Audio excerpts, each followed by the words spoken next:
3프로TV 시청자 여러분 안녕하세요. 글로벌 라이브 시간입니다. 저는 이주호 기자고요. 네, 안녕하세요. 박종훈 팀장입니다. 기분 좋습니다. 네. 기분 좋아요. 앞서서 네. 언더스탠딩 너무 재밌어요. 핵심을 좀 알려주세요. 핵심. 국가가 중요하다. 네. 우리 자식이 잘 되려면? 그게 네. 이제 50 정도 차지하고 국가가요? DNA가 30%. 큰일 났네. 어떡하지? DNA 30%에 제가 큰일 났다. 우리 아들 어떡하지? 진짜. 큰일 났네. 예. 근데 이제 여러 이제 뭐 통계 자료를 또 말씀하시는데 너무 재밌게 봤습니다. 예, 궁금하신 분들은 또 언더스탠딩 가셔가지고. 통해서 다시 보기 하시면 좋을 것 같습니다. 예. DNA 30%에 제가 잠시 좌절했습니다. 아니 이쪽보다. 제가 그 우리 박 팀장님의 그 이제 히스토리 역사를 들어보니 예. 잘 될 거예요. 아니. 진짜 잘 될 거야. 와 이런 분이 없어. 이런 아니. 인생을 어떻게 살았지? 그러니까 요절할 수도 있어요. 그래도. 알겠습니다. 자 예. 좋습니다.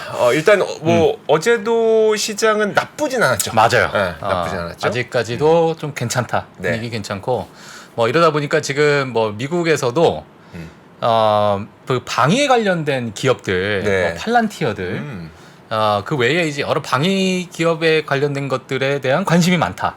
예, 그런 이제 밈돌도 좀 많이 나오고 있고. 네. 그래서 제 투자에 대한 얘기도 좀 많이 나오고 있는 상황이다. 그래서 이제 그 부분에 대해서는 뭐 제가 나중에 추후에 한번 좀 정리해가지고 한번 보여드리는 게 좋을 것 같고요. 와우. 자, 오늘은 이제 지금 미국에서 좀 관심 있는 이제 버킨스탁이 여러분이 정답이었어요. 상장이 됐는데 네. 우리 글로벌 라이브 시청자분들께서는 그거 뭐하러 사냐 네. 그런 분위기였는데 그 인기 있겠어? 예, 그렇죠. 정말 정확하게 보셨어요. 정확하게 맞추셨습니다. 자, 그래서 오늘 그런 이야기로 한번 시작을 한번 해보도록 하겠습니다. 보시죠. 네. 네. 자, 화면 주고요. 일단은 바로 제가 재밌는 거부터 한번 보여드릴게요. 네. 자, 화면 한번 띄워주시면 이게 네? 아닌데. 이거 아닌데? 미국 노동 공급은 이제 그 다음 잠시 후 예. 2부에 주연수 교수님 나오시는데 예. 그때 이제 볼게 미국 노동 공급이고요. 자, 글로벌 라이브 탑픽 뉴스 가도록 하겠습니다. 제가 탑픽 뉴스를 하기 전에 주식 시장을 영어로 뭐라고 얘기하냐 이렇게 얘기했어요. 이게 제가 하나 가져왔어요. 이게 지금 퀴즈입니다. 퀴즈. 퀴즈예요? 일단 40대 이상은 스탁 마켓이라고 얘기해요. 네. 뭐 에코티 마켓이라고 얘기할 수도 있고. 그건 좀 더 고급스러워 보이네요. 그렇죠. 네. 예, 이제 뭐 주식 시장은 뭐 스탁 마켓 아니면 뭐가 있어. 네. 이렇게 있는데 요즘에는 제가 이걸 가지고 나오는 이유가 있습니다. 자, 요즘에는 10대, 20대가 스톤크 마켓이라고 얘기해요. 스톤크. 그러니까 저게 C가 있는 부분을 N으로 바꿔서 네. 얘기를 한데 이 스톤크라는 단어의 뜻이 뭐냐면 집중 포화한다. 이럴 네. 때 이제 스톤크라는 표현을 많이 씁니다. 네. 자, 근데 이런 단어를 쓴 이유가 뭐냐면 스펠링도 정말 비슷하잖아요. 네. 근데 주식 시장이 워낙 폭락을 겪다 보니 젊은 친구들이 코로나 때 폭락 한번 겪고 네. 예, 그 외에 뭐 금리 인상이다, 인플레이션, 포화를 이제 정말 폭락을 겪다 보니까 이거는 정말 집중 포화를 받는 느낌이다. 그런 데서 시작된 밈 단어라고 보시면 될 것 같아요. 그래서 10대, 20대들은 요즘에는 스탁 마켓이라고 안 하고 스톤크 마켓이라고. 그러게. 그러니까 만약에 2022년부터 주식 투자 시작하셨던 분들이면 그냥 내려가는 것밖에 못 보셨겠네요. 그래서 요즘에 그 CNBC에서 그런 통계 자료가 있어요. 예전에 우리 40, 50대에 계신 분들이 네. 20대 시절에 주식하셨던 분들, 그 비중들. 네. 그리고 지금의 10대, 20대들이 주식하는 비중 자체가 현저히 지금 떨어졌다고 합니다, 지금. 그래요? 예, 비중 자체가. 그러니까 그 총 인구 대비해서 네. 주식 시장에 있는 사람들이 총 많이 떨어져 있대요. 왜냐하면 이 사회 초년생들이 나도 이제 주식 투자 좀 해볼까? 했을 때 뭐 코로나 폭락. 네. 예, 그러한 여러 가지 폭락 사태를 좀 겪고 그리고 코인 시장에 대한 폭락. 네. 요런 것들에 대한 이제 후유증으로 나는 이제 안 해야겠다. 그러한 이제 심리가 좀 있다 보니까 그 전체 인구 대비해서 그 주식 시장에 있는 그 젊은 친구들이 많이 없다. 그렇군요. 예. 엄청 많은 줄 이건 알았어요. 이제 미국에서 나왔던 통계 자료이기 때문에 뭐 네. 참고하시면 될 것 같고요. 대한민국의 전투 민족들은 전혀 그런 거 없다. 너도 나도 다 이제 용자의 마음으로. 우리는 전투 민족입니까? 그렇죠. 예, 저희는 뭐 절대 지지 않습니다. 자, 그런 부분 참고하시면 될 것 같습니다. 저 지금 보니까 하락장을 2번 맞아 보셨대요. 20년 코로나, 그다음에 2022년 하락장. 아, 그럼 이분께서도 사실 그렇게 투자 경력이 기신 건 아닌가 보네요. 예, 그렇죠. 예. 근데 이제 아이디는 막 달리오. 네. 막 달리고 계시고. 예, 예. 알겠습니다. 자, 다음에 이제 뉴스 바로 넘어가도록 할게요. 예. 자, 어제 버켄스탁이 상장을 했죠. 자, 맥무추는 IPO 기업들 버켄스탁 상장 첫날 폭락을 했다라는 제가 이제 뭐 제목을 좀 적긴 했는데요. 어제는 이제 12%가 빠졌던 그러한 상황입니다. 물론 여러 뉴스를 보셨던 분은 아시겠지만 그러니까 전 CEO였던 사람이 버켄스탁의 그분께서 나와가지고 46불 너무 좀 욕심 부리는 가격이다. 네. 이렇게 이제 인터뷰를 했어요. CEO가요? 전에 있었던 CFO인가? 예, 제가 CEO인지 CF인지 제가 지금 잠깐 헷갈리는데 네네. 하여튼 이제 고위 임원께서 나오셔가지고 전에 이제 있었던 분이시죠. 나와서 이제 인터뷰를 했는데 46불 너무 욕심 부렸는데 네. 라고 이제 얘기를 했어요. 자, 그러면 버켄스탁이 지금 상장을 하고 나서 미국에 있는 개인 투자자들은 도대체 어떻게 생각했을까? 미국 개인 투자자들의 반응은 어땠을까? 자, 제가 이제 가장 좋아요가 많이 눌러 있는 댓글을 위주로 좀 가지고 나왔습니다. 네. 네, 첫 번째로는 야, 이거 그냥 샌들 회사잖아. 야, 근데 어떻게 주식시장에 상장이 됐지? 네네. 이런 반응. 이게 지금 930이라고 돼 있는데 숫자가 네. 가장 많은 좋아요를 눌렀어요. 인기 많은 댓글. 다들 비슷하게 생각하는군요. 그러니까. 자, 그 밑에 바로 대댓글이 달렸어. 네. 야, 걔네들 실수로 스탁 마켓이 아니라 쌍마켓. 그러니까 양말 시장에 등록한 거 아니냐. 예, 이게 이제 좀 비아냥거리는 거죠. 네네. 그리고 이제 모든 사람들이 다 놀리고 있다. 버켄스탁이 어떻게 상장이 될 수 있냐. 네. 쌍마켓. 그러니까 네. 양말 시장에 들어가 있어야지. 자, 이런 스펠링. 모란 시장 아니면 그렇죠. 광진 뭡니까 광장 시장 이런 데 들어가야 그렇죠, 되는데 그렇죠. 실수로 스톡마켓 들어갔다. 그러니까 지금 티를 뺀 거야. 자, 그 다음에 또 어떤 이야기가 있냐? 난 샌달 회사가 기술주 밸류에이션 못 받은 게 충격받았어. 자, 이거 우회적으로 돌려각입니다. 네네네. 그러니까 기술주 밸류에이션 받는 것 자체가 말이 안 되는 건데, 네네. 야, 어떻게 샌달 회사가 기술주 밸류에이션 못 받지? 난 충격인데? 라고 우회적으로 돌려서 비아냥거리는 거죠. 자, 그러니까 대댓글에 뭐라 달렸냐면, 우리 웹사이트도 있어요.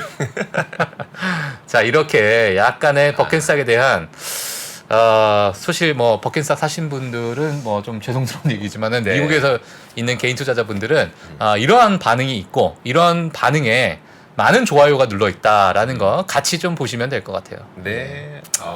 아마 다 같은 생각을 좀 가지지 않을까 개인적으로. 전 개인적으로 좀 그렇게 생각합니다. 예. 그러게요. 예. 근데 우리 박종훈 팀장이 네. 어제 그 얘기도 되게 잘해 주셨던 게 부채가 얼마나 많은지 그렇죠. 그런 이야기를 해주셨잖아요. 예. 근데 빚도 여전히 있고 예, 채무 관계가 있는 상태고 그 이제 액수가 워낙 크다 보니까 네. 예 거기에서 이제 우리가 좀 명확하게 좀 지켜봐야 된다. 그리고 이제 그 임원진이었던 사람이 나와서 야 이거는 좀 너무 고평가돼 있다. 전 임원이 전 임원이 심지어 예. 그렇죠. 좀 안 좋게 나오셨나 봐요. 그분은 네. 회사에서. 예, 그래서 한번 그러지 않았나.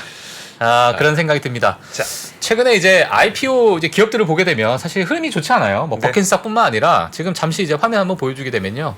올해 이제 가장 큰 대여였던 ARM도 마찬가지로 상장하고 나서 첫날 물론 첫날에는 뭐 분위기 좋았습니다만 네. 두 번째 날부터 정말 안 좋았고 예, 지금까지도 아직 여전히 좀 바닥을 다지고 있는 그런 모습을 보여주고 있고요. 자, 인사카트도 마찬가지죠. 첫날부터 이것도 빠졌던 그런 모습을 보여주고 있는데 버켄스탁부터 시작해서 최근에 타이밍이 좀 좋지 않은 그런 시장이 아닐까. FOMC의 어떤 고금리를 계속 유지하겠다라는 이야기도 있기 때문에 이러한 약간의 성장을 필요하는 네. 그러한 기업들은 최근에 좋지 않은 그런 모습. 특히 이제 IPO는 어느 정도 좀 버블이 좀 껴있는 모습도 있기 때문에 그렇죠. 그런 부분을 좀 되돌림을 하는 그런 구간에서 여차 없이 떨어지고 있다. 이렇게 좀 보시면 될 것 같습니다. 다음 뉴스 누가 그 얘기를 했었어요. 그러니까 투자 구루 가운데 한 분이셨었는데 저도 되게 인상 깊게 들었는데 IPO 기업은 2년 있다 쳐다봐라. 맞아. 어차피 그 기간 동안은 다 예. 이제 엑시트하는 기간이라서 예. 2년 있다 쳐다봐라 이랬는데 네. 사실 우리가 한창 불장 때 막 너무 열풍이 불어일으켰을 때 그때 IPO 하면 그때 막 올라갔단 말이에요. 맞아요. 그러다 보니까 이제 IPO와 함께 이제 나도 거기에 이제 올라타보자라는 심리가 있었지만 그 구루께서는 웬만하면 2년 있다 봐 이렇게 말씀하셔서 네. 저도 정신 좀 차렸습니다. 그러니까요. 네. 그리고 국내에서도 뭐 과거 제약바이오 네. 섹터가 확 올랐을 때 IPO했던 기업은 막 계속 정상으로 올라가고 뭐 거기에 이제 잠깐 탔다가 또 네. 손실로 나오고 그런 저의 그냥 새록새록한 기억이 좀 나는데 알겠습니다. 자, 다음 뉴스로 바로 넘어가도록 할게요. 이 뉴스가 지금 파이낸셜 타임스에서 아마 지금 헤드 가장 위에서 볼 수 있는 그런 이제 뉴스인 것 같아요. 그러다 보니까 이제 야후 파이낸스에서 마찬가지로 마이크로소프트의 지금 프리마켓의 가격대가 어느 정도인지 궁금하신 분들이 네. 너무나도 많이 치다 보니까 지금 트래픽이 좀 일어나고 있는 상황입니다. 그래요? 그 정도예요? 예, 그래서 지금 이 종목에 대해서 얼마나 빠졌을까 이렇게 우려하시는 분들이 있는데 크게 많이 빠지지는 않았더라고요 보니까. 네. 일단 세금 35조 원 내세요. 저 무슨 내용이에요? 예, 세금 35조 원 내세요 이런 얘기인데요. 제가 간략하게 그 기사에 대해서 좀 말씀을 좀 드릴게요. 자, 마이크로소프트가 이제 미국 국세청으로부터 28억 달러의 체납세 요구를 접수를 했습니다. 예, 이게 체납된 이제 세금에 대해서 내라 이렇게 좀 얘기했는데, 자, 이게 지금 사상 최대 규모의 법인세 분쟁 중에 하나가 될 가능성이 좀 크다. 네. 이러한 이제 뉴스가 나오다 보니까 시장에서 좀 관심을 좀 가지고 있는 상황입니다. 사실 그 오랫동안 대기업들에 있어가지고 미국의 대기업 중심으로는 세금 감면을 위해서 여러 가지 이제 우회 방법이 좀 있었죠. 그게 좀 암묵적으로 사실 시장에 좀 많이 있었고, 네. 자, 그러한 이제 세금에 대한 감면을 위한 우회 방법 중에 하나가 뭐냐면 조세 회피처가 있었던 거예요. 아일랜드. 그렇죠. 예, 이제 뭐 네덜란드 아니면 싱가포르나 뭐 푸에르토리코인가? 예, 그쵸, 그쵸. 뭐 하여튼 이런 푸에르토리코는 미국령. 예. 네. 근데 이제 그러한 버진 아일랜드 네. 마찬가지고 그런 이제 조세 회피처로 이용을 했던 그런 기간이 있는데 이 미 국세청이요 마이크로소프트에 대해서 2004년부터 2013년 사이 네. 약 10년간 있었던 세금에 대한 통지를 했고 이게 지금 2013년이니까 그 이후로 계속 이제 연체됐던 그 이율 그 이자까지 처해서 35조 원 정도 되는 하나로 따지면 네. 이 정도에 대한 이제 세금을 내야 된다 그런 청구서를 이제 마이크로소프트에 전달한 거죠. 근데 이제 사실 뭐 싱가포르나 더블린, 푸에르토리코 지역에 좀 회사를 설립하고 세금 줄이는데 좀 이용을 했어요. 물론 이제 부채를 줄이기 위해서 네. 그 지역에 있는 세금을 어느 정도 좀 저세금으로 내고 거기서 나오는 어떤 수익금으로 인해서 부채를 좀 상환하고 네. 예, 그런 용도로 이제 많이 미국에 있는 대기업들이 좀 쓰고 있기 때문에 그런 부분은 사실 뭐 하루 이틀 됐던 뉴스가 아닙니다. 사실 정말 장기간에 있어서 거의 대부분의 미국 기업들이 다 이런 부분을 좀 쓰고 있다라는 것을 좀 볼 수 있을 것 같은데 마이크로소프트에서 이런 얘기를 했어요. 법원에서 IRS, 그러니까 미국 국세청이죠. 강하게 이의를 제기할 것이다. 그리고 이런 부분은 아마 몇 년 동안 지속적으로 좀 소요될 예정이다라고 이제 얘기를 했습니다. 그러니까 장기간에 걸쳐서 우리는 싸울 준비가 돼 있다. 이렇게 얘기했는데, 자, 이렇게 얘기했던 이유가 또 있어요. 과거에 2019년을 좀 보게 되면 비슷한 문제로 아마존과 미 국세청의 소송에서 법원이 아마존의 손을 또 들어줬어요. 그래요? 예, 그러한 이때 어떤 판례가 있기 때문에 마이크로소프트 입장에서도 이 정도에 대해서는 어느 정도 우리가 회사 입장에서 좀 대응을 해야겠다.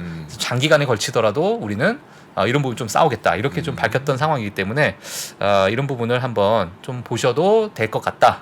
이렇게 좀 말씀을 드리고 싶습니다. 보통 이렇게 되면은 그 커다란 금액이 지출돼야 하기 때문에 예. 회사에서는 회계 차원에서 그러니까 소송은 일단 하니까 소송하는 기간 동안에 사실 안 내도 되잖아요. 그렇죠. 왜냐면 결정이 안 났는데 어떻게 내? 예. 그럼 몇 년간 걸쳐서 소송을 하는 기간 동안 예. 보통 이런 것들을 충당금으로 쌓아놓겠죠. 그렇죠. 회계상에 그러니까 조금씩 갈가 넣겠죠. 자, 그러면 미국 대기업에 있는 그 기업들이 그 조세 회피처로 이제 쓰는 그 나라들이 좀 있을 것이고 네. 어떤 기업들이 좀 있는가를 좀 궁금하실 것 같아. 그죠? 네. 예, 그럼 2014년으로 한번 돌아가 볼게요. 네. 자, 2014년 기준으로 한번 보게 되면 그때 당시에 기업들의 역외 조세 회피 규모를 제가 좀 가지고 나왔는데 물론 이 기업만 있냐? 절대 아닙니다. 뒤에 가면 정말 셀 수 없어요. 네. 그 포브스에서 선정한 500대 기업, 전 세계 500대 기업 중에 약 한 400개의 기업이 다 이렇게 하고 있다고 합니다. 또. 그러니까요. 예, 그러다 보니까 이게 사실 하루 이틀 문제가 아니었다.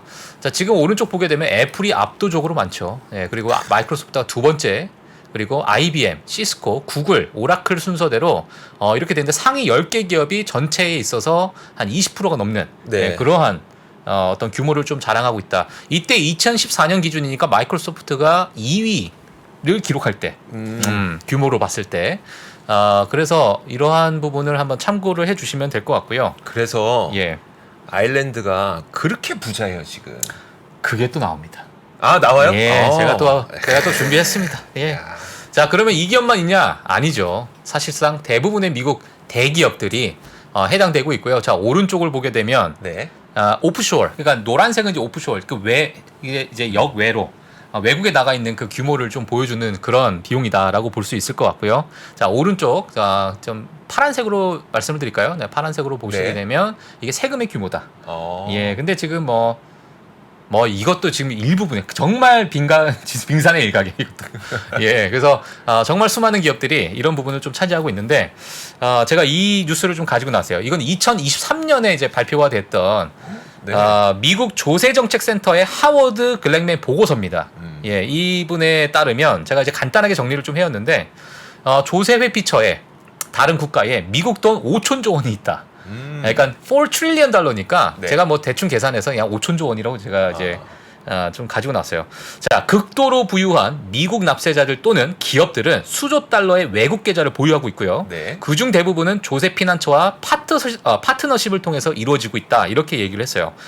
부유한 미국 투자자들은 지방세율이 낮고 일반적으로 투자 소득에 대한 미국 세금이 원청 징수되지가 않는 네. 그러한 이제 조세 피난처의 법인이나 신탁을 설립함으로써 미국 세금을 좀 피할 수 있게끔 그러한 이제 규모를 늘 가지고 왔는데 이게 이제 2022년, 2023년을 넘었을 때는 이게 약 규모가 5천조 원이 벌써 넘어갔다라는 이제 그러한 이제 보고서가 나왔습니다. 이러한 파트너십은 대부분 헤지펀드 그리고 사모펀드, 투자 파트너십 그런 여러 이제 금융 관련 자산을 좀 관리하는 네. 그러한 기업들과 같이 좀 협업을 하고 있기 때문에 많은 기업들이 또 이제 이렇게 이용을 하고 있다. 이런 얘기가 좀 나왔더라고요. 그렇죠. 자, 그러면 조세 회피처 그 기업들, 그 국가들이죠. 국가들. 그 국가들이 얼마나 이익이 돈을 잘 얼마나 잘 벌고 벌고 있나. 자, 한번 보도록 할게요. 미국 기업의 조세 회피를 통한 수익률 변화입니다. 지금 나라들이 모이고 있죠. 예, 아일랜드도 있고요. 네덜란드, 룩셈부르크, 푸에르토리코. 예, 푸에르토리코가 가장 지금 빠르게 달리고 있습니다. 예. 싱가포르도 있고요. 스위tzerland도 있고. 자, 이러한 기업들이 지금 향후 전에 약 뭐 1980년대부터 물론 90년대 지나와서 지금 요 그래프는 이제 2018년대까지만 보여주겠지만 이 상승세는 아마 뭐 더 네. 많아지고 있는 상황이고 이런 것들이 지금 많은 이제 대기업들 특히나 너무 사이즈가 커진 기업들은 세금을 조금은 좀 피하기 위해서 이러한 기업들을 좀 쓰고 있다. 이러한 뉴스를 좀 볼 수 있을 것 같아요. 그래서 마이크로소프트에 대한 이번 이제 세금 정책 또는 이번에 세금에 대한 어떤 징수가 앞으로 어떠한 뭐 판례를 좀 남길지도 이게 시장에 좀 관심이 될 것 같고 네네. 만약에 여기서 마이크로소프트가 패한다, 패소하게 된다면 이게 이제 다른 기업으로 또 어떻게 퍼져나갈지도 우리가 미국 시장을 좀 보시는 분들은 좀 관심 있게 앞으로 좀 보시는 것도 뭐 나쁘지 않은 그런 뉴스다 이렇게 보시면 될 것 같습니다. 사실 이 뉴스를 듣다 보면 양가 감정이 들어요. 그러니까 투자자 입장에서, 그러니까 미국 주식을 투자하는 입장에서는 와 정말 세금 아껴서 우리 주주들한테 돌려주는구나라는 생각이 들면서도 예. 당장 그 세금 우리나라에 안 내고 있는 거잖아요. 그렇죠. 그래서 좀 약간 네. 양가 감정이 들어요. 얼마 전에 이제 구글에서도 그 나왔던 게 우리나라에서 3,400억을 벌었기 때문에 세금으로 169억 원 낸다 였잖아요.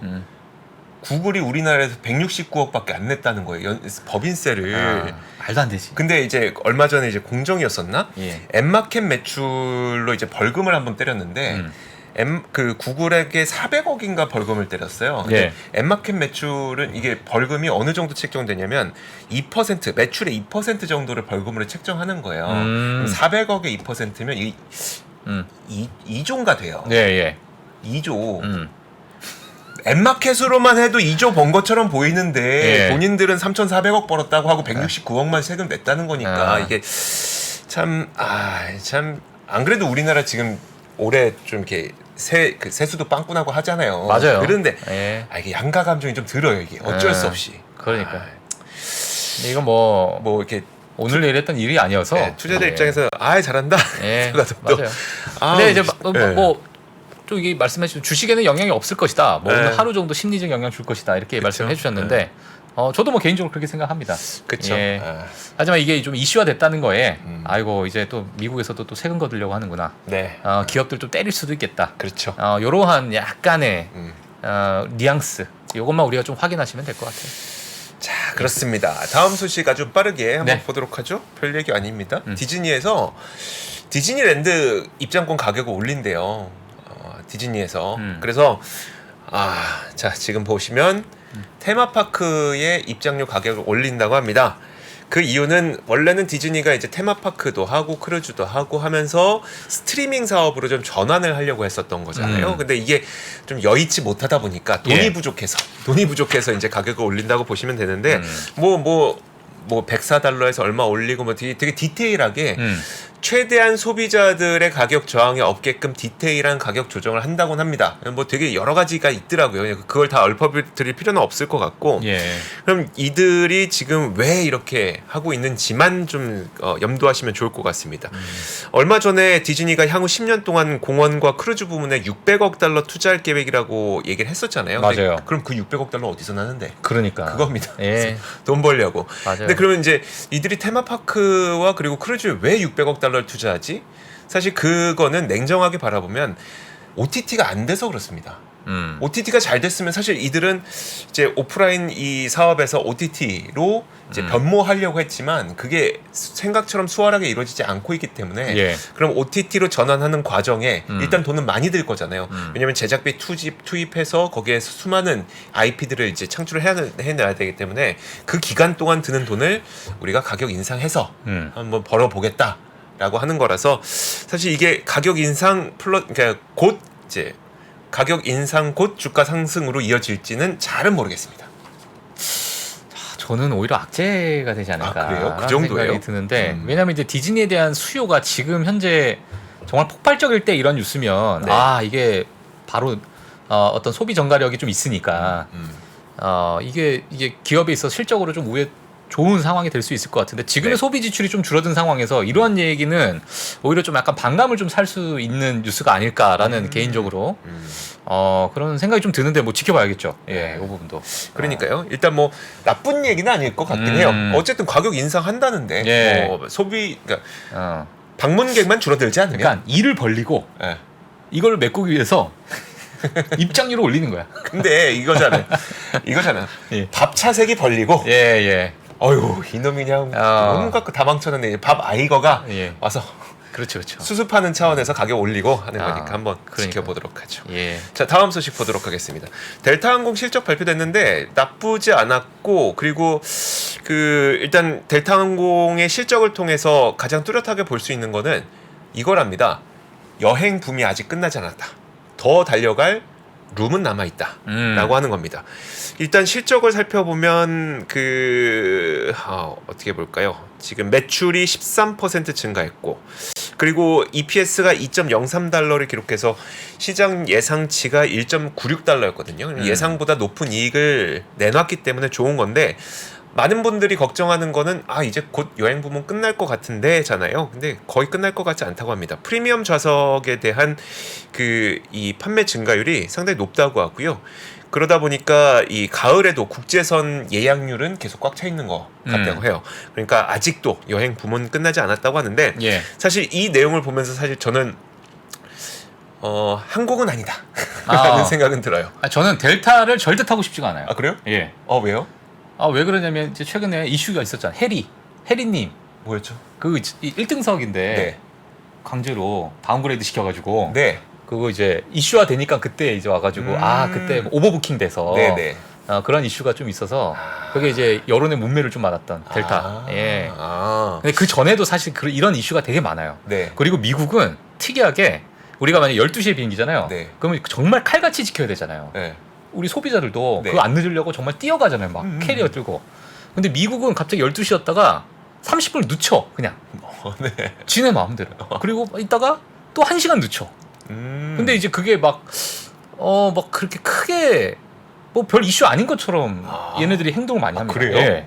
그 저는 이제 미국 있을 때도 야 이거 1시간만을 막 그냥 아무렇지도 않게 늦추는 거예요. 진짜 저는 문화 쇼크 맞았어 정말. 우리나라 항공사 이용하다가 예. 뭐 그런 것들도 약간 조금 이상하고 좀 개인적으로 뭐 요즘엔 모르겠어요. 예전엔 그랬습니다. 요즘에는 네. 제가 미국 항공사를 좀 안 타가지고 네. 요즘엔 뭐 괜찮아지겠죠. 괜찮겠지만 제가 얘기한 거는 뭐냐면 어쨌든 인건비랑 항공료, 그러니까 그 유가, 인건비랑 유가가 너무 높다. 그래서 이들이 벌 수 있는 돈보다는 이들이 이제 여행의 열풍은 더 이어질 거라고 얘기한다면 그럼 여행과 관련된 다른 건 괜찮을 것 같은데 예. 원자재 비용이 너무 많이 들어가게 되는 항공은 정말 괜찮을까라는 생각은 좀 있습니다. 예. 자, 그래서 어쨌든 뭐 델타 항공 실적을 통해서 이들은 아직도 여행 붐이 더 이어질 수 있겠다고 보는구나. 요 정도만 챙겨가시면 좋을 것 같습니다. 알겠습니다. 자, 이렇게 저희 1부 마치도록 예. 하겠고요. 자, 2부에는 해리 얘기 나오니까 구독자가 동접자가 확 늘어납니다. 그래요. 많이 얘기해야겠다. 예. 자, 이어서 2부로 찾아뵙도록 하겠습니다. 네. 잠시 후에 뵙죠. 복잡하고 어렵게 느껴지는 재무제표와 용어들.